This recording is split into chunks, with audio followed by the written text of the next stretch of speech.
Hello. ये Uttarakhand TET का primary का पेपर है, पेपर फर्स्ट। उसके मैथ का सेक्शन अब हम डिस्कस करेंगे। तो चलिए, फर्स्ट क्वेश्चन है 91 क्वेश्चन, जो इस पेपर के अकॉर्डिंग है। वो है X Y Z the share of shares the profit in the ratio of 2:3:7 if the average gain is 6,000 then what is the share of y। तो y का share बताना है इसमें। ओके, अब देखिए शेयर क्या है, +7। इस सब का टोटल कीजिए, कितना आ गया 12 और ये 60,000, तो 6,000, सॉरी 60 नहीं 6,000 डिवाइड के कितना है ये 500। जेड का दिखाना है, तो जेड का कितना रेशियो था 7 इंटू ये वाई, सॉरी वाई का निकालना है, अपोलॉजी वाई का निकालना है। तो वाई का शेयर है आपका 3, ठीक है। तो 3 इंटू 500 कितना आ गया आंसर आपका 1,500, ठीक है। 1,500 पहले वाले का हो गया आंसर। अगला करते हैं, the measure of angle whose supplement is 3 times as large as its complement is. अब देखिए इसको हिंदी में आप पढ़ लीजिएगा, साइड में है ना। अब देखिए क्या सप्लीमेंट का मतलब होता है उनका सम 90 हो, कि आपको ऐसा एंगल निकालना है, मान लीजिए वो एंगल है x। अब ऐसा सप्लीमेंट है कि इसका सप्लीमेंट्री क्या होगा 180 माइनस x, ठीक। और इसका कॉम्प्लीमेंट्री क्या होगा 90 माइनस x, ठीक है। देखिए whose supplement is 3 times as large as its complement. तो कॉम्प्लीमेंट वाला ये हो गया, सप्लीमेंट वाला ये वाला हो गया, एंगल आपका x है, ठीक है। अब वो बता रहे हैं जो आपका सप्लीमेंट्री एंगल है वो 3 टाइम्स है कॉम्प्लीमेंट्री के, यानी 3 टाइम्स ऑफ कॉम्प्लीमेंट्री से सॉल्व कर लीजिए, ठीक। सॉल्व की जाएगी, किया c minus x plus 2 minus 3x 2x equals to 90, x equals to 45। तो आपका आंसर आ गया 45, तो इसका आंसर है आपका बी। ओके, अगला करते हैं, the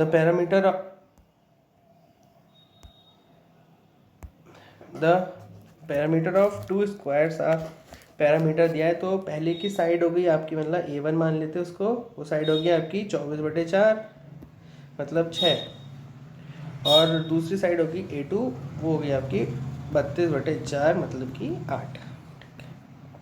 the parameter of a third square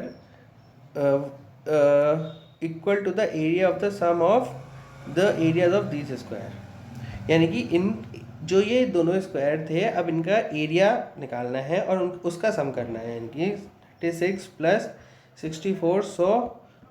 अब 100 तो उस एरिया आ गया नए वाले नए वाले स्क्वायर का। अब 100 से इसकी रूट 100 आपको देगा उसकी साइड, तो 10 उसकी नए वाले स्क्वायर की साइड है, यानी कि उसका पैरामीटर मतलब परिधि हो गई उसकी 40। तो आपका आंसर हो गया इसमें 40, ये वाला। ओके, अब अगला क्वेश्चन, इफ पी, मार्क कर देता हूँ अभी आंसर, ये जैसे 1500 था, 45 था, ये 40 था। If P squares of each side 1 mm makes a square of side 1 centimetre, what the value of P. यानी कि ये कि आपको ऐसे ऐसे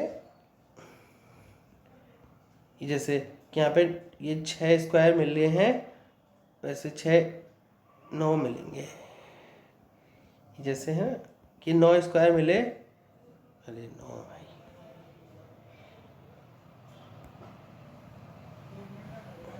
ये 9 स्क्वायर मिले आपस में, एक बड़ा सा स्क्वायर बना लिया है।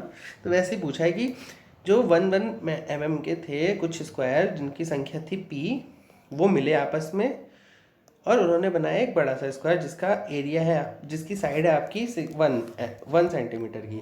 तो अब देखिए कैसे करेंगे, पहले एरिया निकाल लेते हैं। छोटे वालों का एरिया हो गया, जैसे उनकी साइड है आपकी 1 मिलीमीटर, 1 मिलीमीटर इक्वल्स टू होता है 0.1 सेंटीमीटर। हाँ, अब इसका निकाल लो एरिया, तो एरिया आया छोटे वाले का 0.01 सेंटीमीटर स्क्वायर।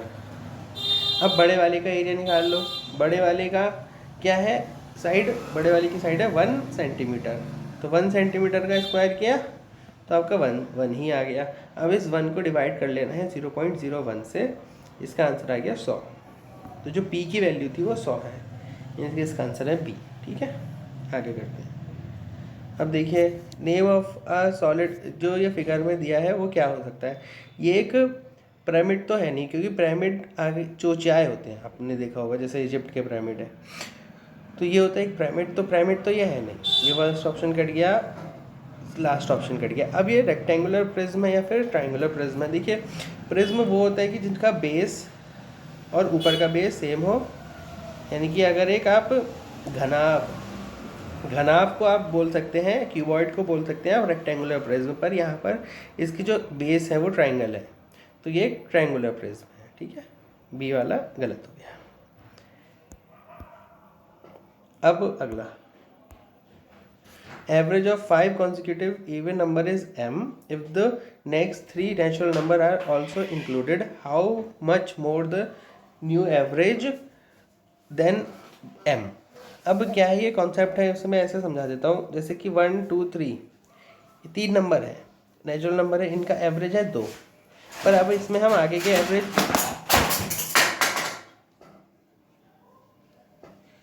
एवरेज ऐड कर लेते हैं। जैसे आगे के नंबर ले लेते हैं, 3 और ले लेते हैं, जैसे 5 6 4 5 6। अब इन सब 6 के 6 नंबर का एवरेज क्या आएगा 3 पॉइंट, इसका था 2 पहले, अब इसका है 3.5। तो जब भी अगर हम 3 नंबर आगे के जोड़ते हैं 3/2 के हिसाब से एवरेज बढ़ जाता है। कोई भी कहीं भी लगा सकते हो आप हिसाब। तो इसका आंसर हो गया बी, इसका आंसर था आपका सी। इफ द अगला,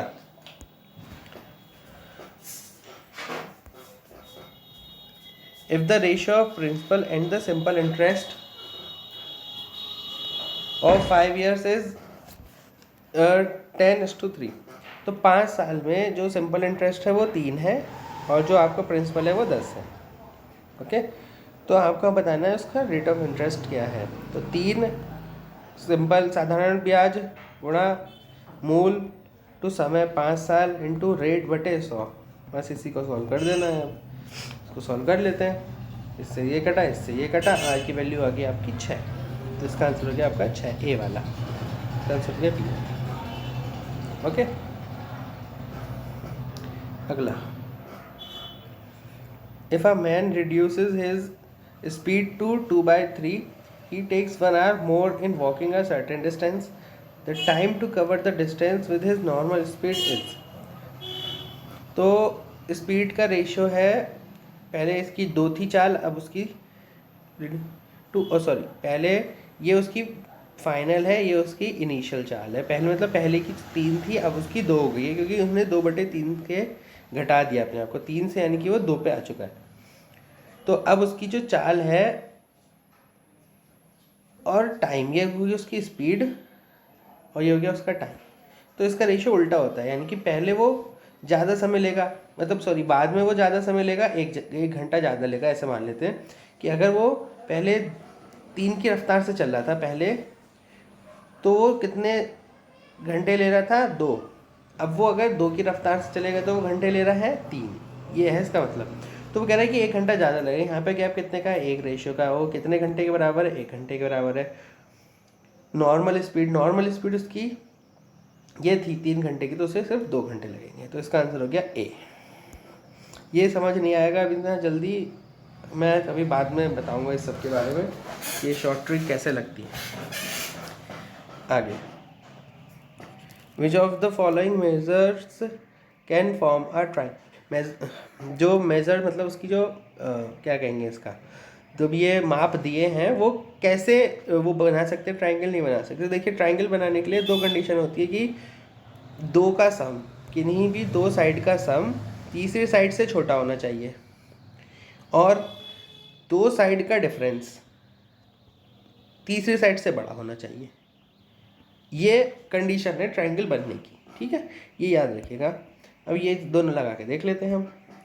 यहाँ पे लगाओ, क्या यहाँ पे 2 + 3 5 बन गया, और ये तो 6 से छोटा है, तो ये पहला वाला गलत हो गया। दूसरा वाला लगाओ, 3 + 3 ये सही जा रहा है, 3 + 4 7 होता है, 6 से बड़ा है, ये सब सही जा रहा है, डिफरेंस सही जा रहा है, तो यानी कि बी वाला ऑप्शन सब सेटिस्फाई कर रहा है, ये वाला हो गया, बाकी चेक करने की ज़रूरत नहीं है। तो इसका आंसर हो गया आपका बी। अगला, वैल्यू ऑफ लॉग, क्या है थोड़ा गंदा है, log √2 √8, √2 ही लिखा है ना ये। देखिए, इसे करने के लिए इसका जो बेस होता है वो चेंज करना पड़ेगा। बेस चेंजिंग फॉर्मूला ये होगा log √8 बटे log √2, और सबका बेस इसमें ई लगा है, रूट नीचे आ जाएगा तो रूट से रूट कट जाएगा, log, वैसे इसका सबको पावर में बना लेते हैं तो ज़्यादा बेटर है।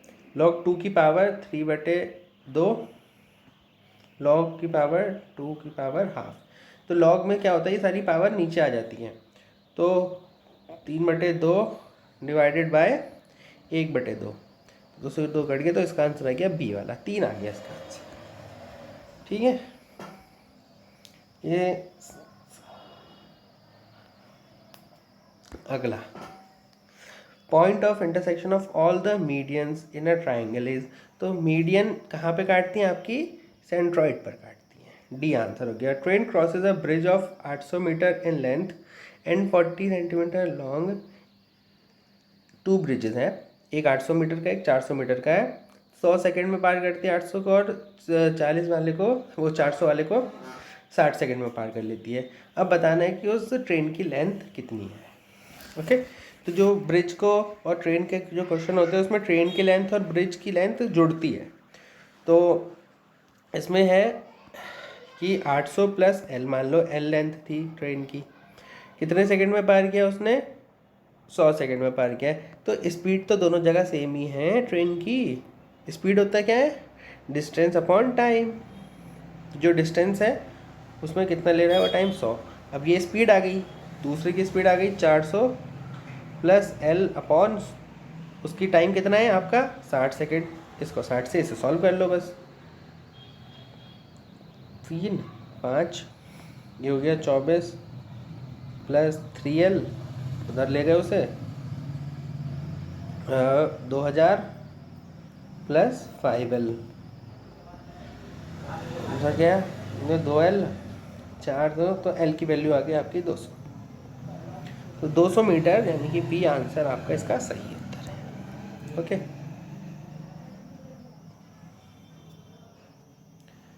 अगला,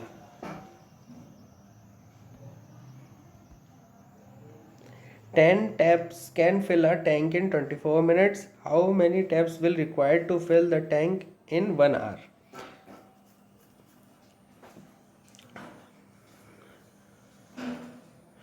अब ये वो पूछता है कि जो 10 टंकी हैं वो एक टैंक को 24 मिनट में भर देती हैं, तो उस टैंक को आपको 1 घंटे में भरना है, तो कितनी टंकियों की ज़रूरत पड़ेगी।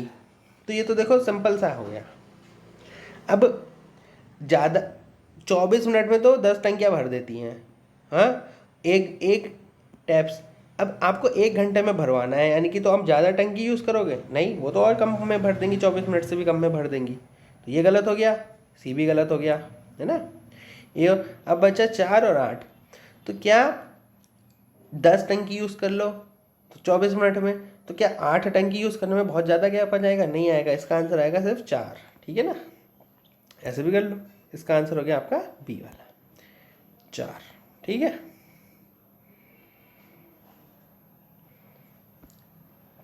the ratio of student in 3 classes is 2:3:5. If the number of student is increased by 4 student in all the 3 classes, the ratio will be 4:5:7. How many total number of student in all the 3 classes? अब हमें बताना है सारी classes में अब पहले कितने बच्चे थे। वो कह रहे हैं कि अगर आप बी मान लेते हैं इतने बच्चे पहले में थे 20x, उसमें 4 बढ़ा देते हो और 3x प्लस 4 कर देते हो, तो आपका आंसर होता है 4/5। तो 10x plus 20 equals to 12x plus 16। Solve कर लो। हाँ तो 20 है, तो गया ये 4 2, तो x की वैल्यू आ गई आपकी 2। यहाँ पे टोटल कर लो, 20 आंसर आ गया इसका। ठीक, अब देखिए आगे, लार्ज नंबर अमंग दिस। तो देखो इसमें हमें लार्जेस्ट नंबर निकालना है। लार्जेस्ट नंबर हम निकाल पाएंगे, आप 2 तरीके से कर सकते हो। वैसे इसमें दूसरा तरीका लग जाता, पर यहाँ वो काम नहीं करेगा। उसमें जब अगर इनकी जो योग है, इनका सम जो है 5 और 5 का, ये जैसे 12 बन जाता, तो बाकी सबका भी अगर सम 12 होता तो वो वाला तरीका लग जाता। उसमें सिर्फ मल्टीप्लाई करके चेक करना होता है। इसमें तुम्हें पॉइंटों के अकॉर्डिंग जाना ज़्यादा बेटर है। पॉइंट के अकॉर्डिंग जाते हैं। देखिए 7 किसके करीब आएगा, 7 की बनेगी 2.25, तो √36 तो आपकी √5 की वैल्यू होती है। 7 की इससे थोड़ा सा ज़्यादा होगी क्योंकि 3 से तो कम है तब भी। तो 7 3 देखो 1.4 28, इसकी लगभग पड़ेगी 2.7 के करीब मान लेते हैं, इसे 3 मान लेते हैं। तो आंसर आ गया आपका इसका लगभग, पहले वाले का आंसर हो गया आपका 3 4 0.4 समथिंग थोड़ा। फिर इसकी तो वैल्यू पता है 2.36 2.236 माइनस 1.732, √3 की वैल्यू ये होती है 4 0, ये क्या रह गया 9, ये जैसे 0.9 बन गया, ये अभी तक बड़ा आ गया। वो तो 3 होती है, 3 2 के 8 के करीब है, ये इतना ज़्यादा नहीं जा पाएगा। 3 माइनस 2.7 लगाई थी उसकी वैल्यू हमने लगभग, तो ये जाएगा 0.3 के करीब, ये भी नहीं है। वो हो गया 11 भी ज़्यादा नहीं जा पाएगा। तो सबसे बढ़िया आंसर जो लग रहा है अभी तक बड़ा बी है। ओके, गलती हो सकती है ऐसे, पर होगी नहीं, आप चेक भी कर लेना ऐसे लैपटॉप अपने किसी कैलकुलेटर में, पर होगी नहीं। अब ये है 17 डिविजिबल बाय 18, तो इसका आंसर होगा 17। जब 18 से कटता है तो नेगेटिव में रिमाइंडर बचता है -1, उसके पावर चढ़िए 200, नेगेटिव की पावर 200, तो +1, तो +1 इसका आंसर हो गया। ठीक है,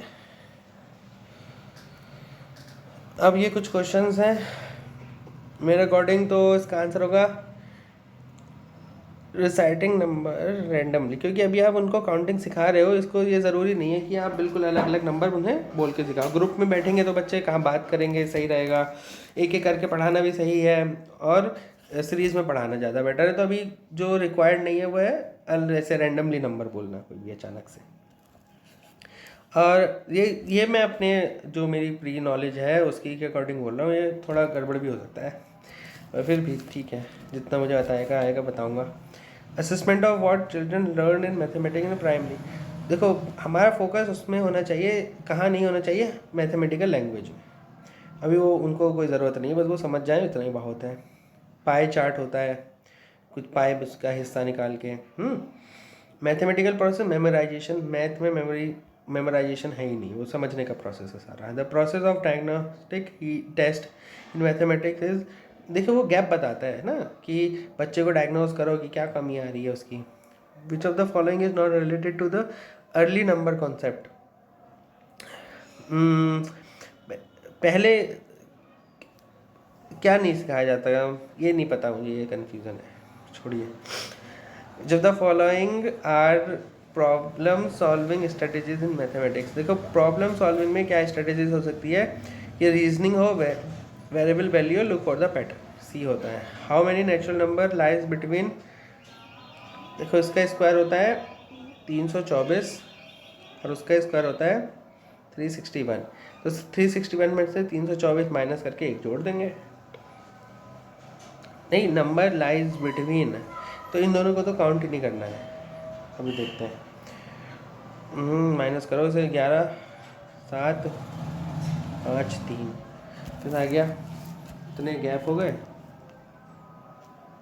इन दोनों नंबर को काउंट नहीं करना तो एक और घटा दो, ये 36 हो गए।